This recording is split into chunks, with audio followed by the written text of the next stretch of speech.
수학만 안 된다는 학생들의 그냥 거의 대부분의 공통점인데 결국 못 푸는 거거든요. 최근 완벽하게 설명할 수 있냐, 그냥 이걸로 기준 삼으세요.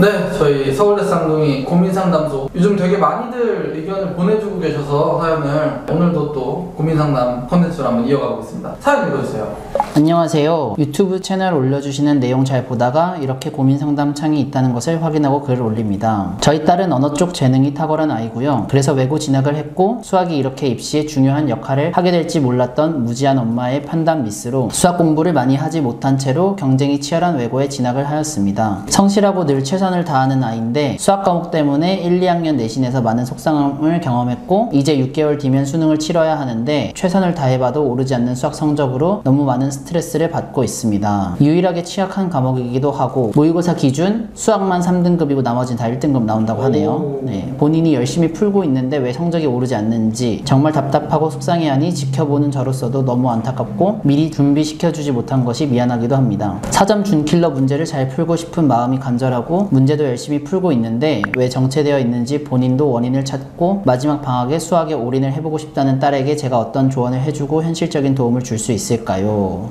지금 보니까 이런 학생들이 진짜 많은 것 같아요. 다른 과목은 다 잘하는데 수학만 안 되는 이런 학생들이 되게 많은데 이 친구 같은 경우도 고등학교 모의고사 기준으로 다른 건 다 1등급 나온다고 하니까 상당히 잘하는 친구 같은데 수학만 3등급 나온다고 해서 도대체 어떻게 해야 될지 고민이다. 네, 이런 사연인 것 같습니다. 더 안타까운 것 같아요. 네. 저희 학원에서 상담해보면 이런 경우들이 생각보다 많아요. 그러니까 다른 과목은 다 잘하는데 수학만 잘 안 된다. 다른 과목 잘하니까 아이가 공부 역량이 어느 정도 있는 것 같은데 그쵸. 근데 왜 수학만 안 될까요? 이러면서 오시는 분들이 꽤 많아요.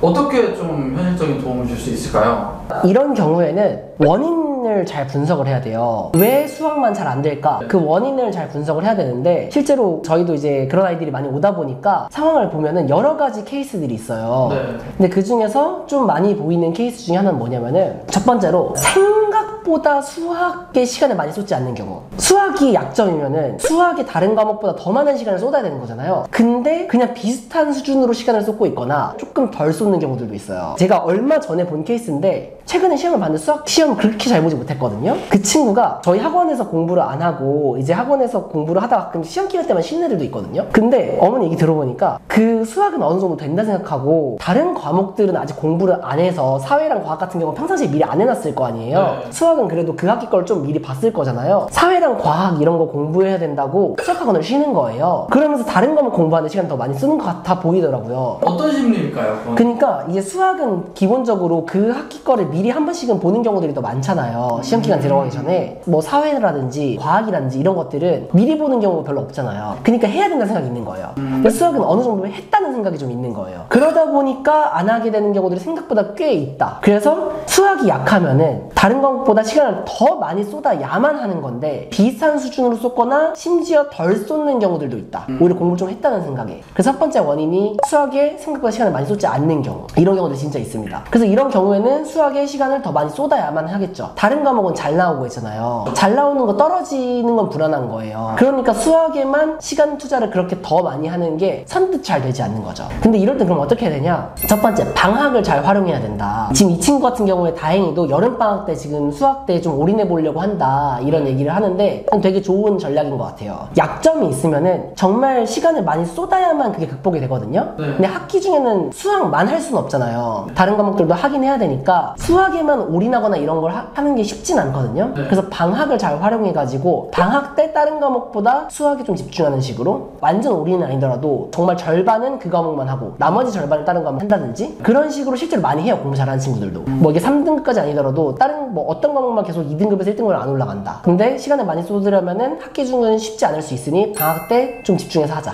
박사님 입장에서 약간 마인드를 그렇게 가져가는 게 쉽지 않을 수도 있겠어요. 다른 그렇죠. 과목이 떨어질까봐. 특히 학기 중에 더더욱 어렵죠. 그래서 일단 첫 번째로는 시간을 충분히 쏟고 있는지를 한번 돌이켜 볼 필요가 있다 이런 얘기고요. 두 번째로 만약에 진짜로 시간을 많이 썼을 수도 있잖아요. 썼는데 안 되는 경우라면은 이제 그 원인이 뭔지를 진단을 해봐야 되는데 그럴수록 중요한 게 뭐냐면 틀린 문제를 분석하는 거예요. 그러니까 결국에는 내가 틀린 거에 내가 부족한 게 있는 거잖아요. 제가 실제로 고등학교 3학년 때 고3 8월에 제가 제가 태어나서 처음으로 오답노트라는 걸 만들어 봤어요. 그 왜 만들었냐면은 과학이 이제 1등급이 나오긴 한데 항상 간당간당 불안불안하게 나오는 거예요. 공부는 이미 꽤 많이 했다고 생각하는데 계속 반복되는 거예요, 그 점수가. 그래서 처음으로 아 이게 뭔가 문제가 있구나, 원인이 뭔지 찾아봐야겠다 해가지고 했던 게 뭐였냐면 그동안 봤던 모의고사들 있죠, 뭐 틀렸는지를 보기 시작했어요. 뭐 틀렸는지 보기 시작하니까 자주 틀리는 단원이 있고 그 자주 틀리는 그 특정 어려운 케이스들이 있더라고요. 그때 아 그래서 이거를 메꿔야 되는구나 해가지고 그렇게 오답노트 두세 달 하고 나서 역대 모의고사 통틀어 수능에서 제일 잘 봤어요. 바탐을 그때. 그런 것처럼 계속 공부는 충분히 열심히 하고 있다고 생각하는데 어떤 점수가 반복된다면은 그 문제 원인이 분명히 있는 거예요. 그래서 그걸 파악하기 위해 가지고 지금까지 봤던 모의고사 문제집을 싹 다 가지고 와서 분석해보는 걸 추천을 해요. 그 분석을 하다 보면 뭐가 드러날 수가 있냐면 자기가 특별하게 못하는 단원이 있을 수도 있고요. 그럼 그 단원을 이제 공부를 많이 해야겠죠? 지금 3등급 때라 그랬잖아요. 그러면 준킬러 이상 그냥 다 못 푼다는 소리거든요. 그러니까 심화 훈련이 충분히 안 된 걸 수도 있어요. 근데 심화 훈련은 충분히 안 됐는데 그냥 무작정 문제만 많이 푼다고 되는 게 아니라 그럼 심화 문제 위주로 많이 풀어야 되는 거죠. 그러니까 그 상황이 뭔지를 분석을 해보고 자기가 어디에 집중할지 이거를 판단해야 된다. 네, 이런 말씀을 드릴 수 있을 것 같고, 그리고 수학만 안 된다는 학생들의 그냥 거의 대부분의 공통점인데 결국 심화 문제를 못 푸는 거거든요. 저는 약간 이런 얘기를 해보고 싶어요. 지금 고등학생이니까 고등학생 기준으로 말씀을 드려보면 역대 수능 기출문제들 있죠. 20개년치가 거의 넘게 있어요. 그 중에서 어려웠던 4점짜리 킬러 문제, 준킬러 문제, 이거를 역대 20년치 기출문제의 킬러 문제까지 완벽하게 설명할 수 있는 수준으로 많이 공부를 했다 자기가. 그럼 과연 3등급 나올까? 전 절대 아닐 거라 생각하거든요. 그러니까 공부가 불충분한 걸 거라 생각해요 저는. 최근 기출문제, 심화 문제까지 완벽하게 설명할 수 있냐, 그냥 이걸로 기준 삼으세요. 그게 아직 안 됐기 때문에, 그러니까 심화 학습이 충분히 되지 않았기 때문에 지금 그 점수가 나온 거라 생각하고, 고등학생뿐만 아니라 중학생들도 시중에 있는 어려운 심화 문제집들 있죠. 뭐 블랙라벨이라던가 일품이라던가 최상위 이런 문제집들 정한 다음에 거기 있는 진짜 어려운 문제까지 내가 설명할 수 있다. 그러면 중학교 시험 기준으로 90점 이상 무조건 나올 수밖에 없어요. 그게 안 됐기 때문에 안 나오는 거고, 열심히 한다고 생각해가지고 열심히 하는데 안 나온다라는 건 되게 추상적이고 모호한 얘기고요. 정말 내가 심화 문제까지 설명할 수 있느냐를 기준으로 판단하시면 좋을 것 같아요.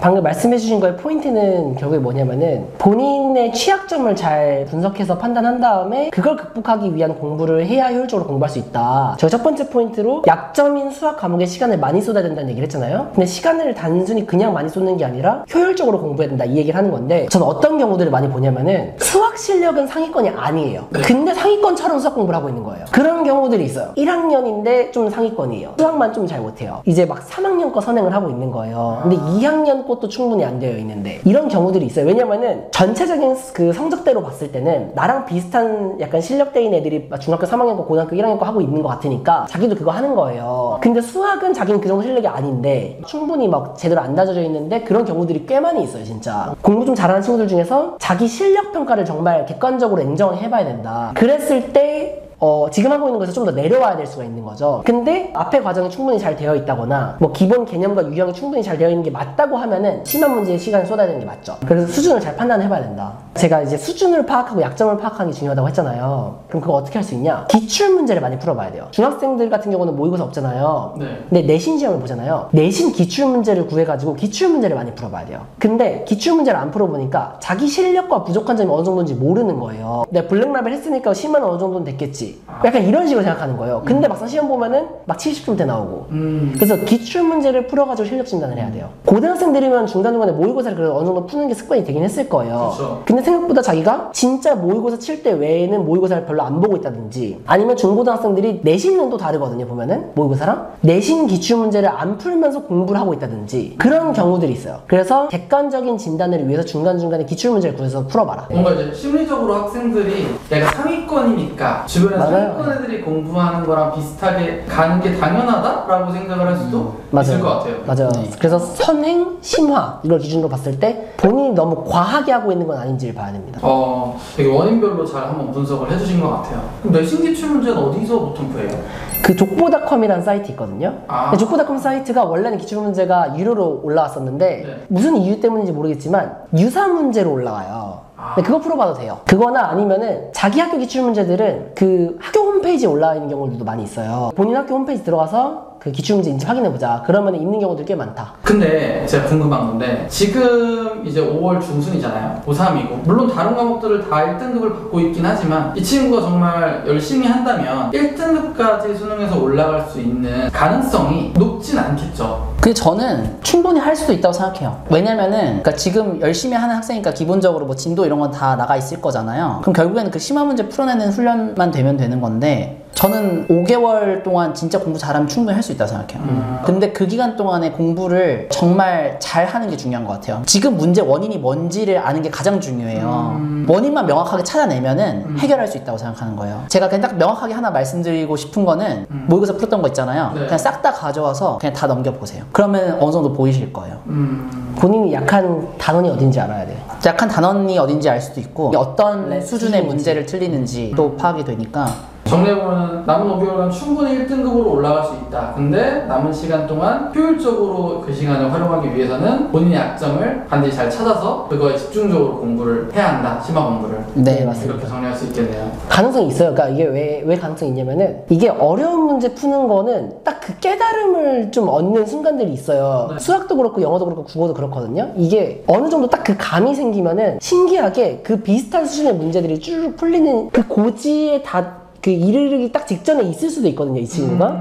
좀만 하면 방학 때 딱 깨달음을 얻고, 그다음부터 이제, 어려운 문제 이렇게 풀면 되는구나, 라는 깨달음을 얻을 수도 있다.